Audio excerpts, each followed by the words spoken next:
लोकांनी विचार केला पाहिजे की कोण करू शकतं. बरोबर आहे. हे तुम्ही सगळं पुढच्या पिढीसाठी जरी बोलत असाल की पुढच्या पिढीला जगता यावं इतकं तरी आपलं कर्तव्य आपण सगळ्यांनी पार पाडायला हवं. हो बरोबर. मात्र हे सगळं करत असताना राजकीय नेत्यांना याचा विसर का पडावा? म्हणजे ज्या वेळेला आपण महापालिकांच्या निवडणुका म्हणतो, वॉटर गटर मीटर यावरती चर्चा होताना आम्हाला दिसत नाही. बरोबर. तुमचा पक्ष असू द्या किंवा तुमच्या विरोधात उभे असलेले असू द्यात, सगळेजण केवळ मराठी, हिंदी भाषिक, भाषा, परप्रांतीय या मुद्द्यांनाच का हात घालताना कोणी घातला? आम्ही कधी घातला? निवडणुका लागल्या लागल्या आम्ही आमचा वचननामा जाहीर केला की काय करायचं आम्हाला. तुम्ही आमच्या भाषेवर आलात तर आम्ही तुम्हाला मराठी म्हणून तुमच्या रस्त्यावर उतरणारच, आणि धर्मावर आलात तर हिंदू म्हणून उतरणारच.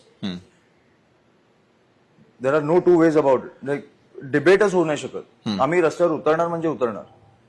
आम्ही पण काम काय करायचं, आम्ही आमचा लोकांचा विकास काय करायचा किंवा शहरांचा विकास काय करायचा हे आम्ही पहिल्या दिवशी सांगितलं ना. आता मला वाटतं की त्यांचे जे पैशाचे समीकरण असतील किंवा उमेदवार विकत घ्यायचे असेल हे झाल्या त्यांनी निवडणुका लावल्या. मला वाटतं की आपल्याला वाटलेलं की कुठेतरी जानेवारी एंड किंवा फेब्रुवारी फर्स्ट वीक निवडणुका लागतील. 15 तारखेला लगेच त्यांनी लावल्या.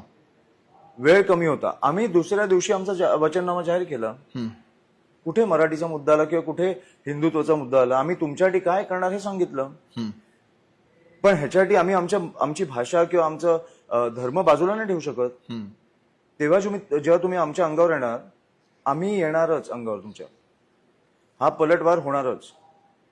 बरं. जसं तुम्हाला दिसलं की हिंदी सक्ती करायची गरज होती का? तुम्ही गुजरातला गेला, लोक कुठच्या भाषेत बोलतात? गुजराती. कन्नडाला गेला, कुठच्या भाषेत बोलतात? कन्नडा. एक्झॅक्टली. तमिळनाडूमध्ये गेला, कुठच्या भाषेत बोलतात? तमिळ. हिंदीमध्ये कोण बोलताना दिसतं का? मला वाटतं युपी मध्ये पण भोजपुरीमध्ये बोलतात. बरोबर. तर महाराष्ट्रात तुम्ही मराठीला एवढा का विरोध करताय? बरं, कुणाचा विरोध आणि का असावा असं तुम्हाला वाटतं? सत्ताधाऱ्यांचा. कोणी आणली हिंदी सक्ती? कशासाठी आणली? 5वी नंतर हिंदी हे भाषा शिकवली जातेच. हो. 1ली ते 5वी तुम्हाला काय शिकवायचे? असं तुम्हाला त्यांना कुठे उभं करायचं 5वी नंतर की सभा द्यायला किंवा कुठेतरी?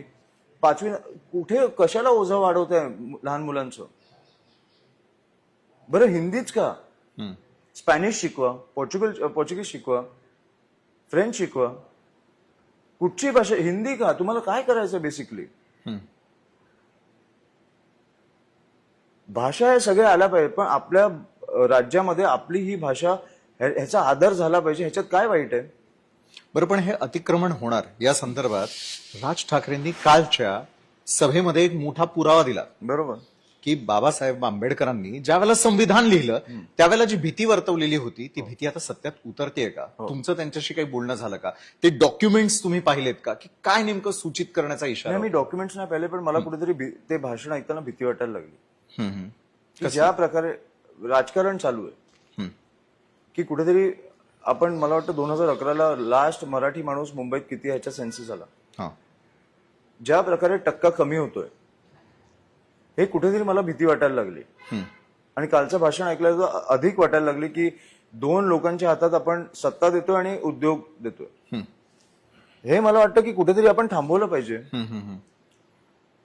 बरं, पण हे थांबवण्यासाठीची जी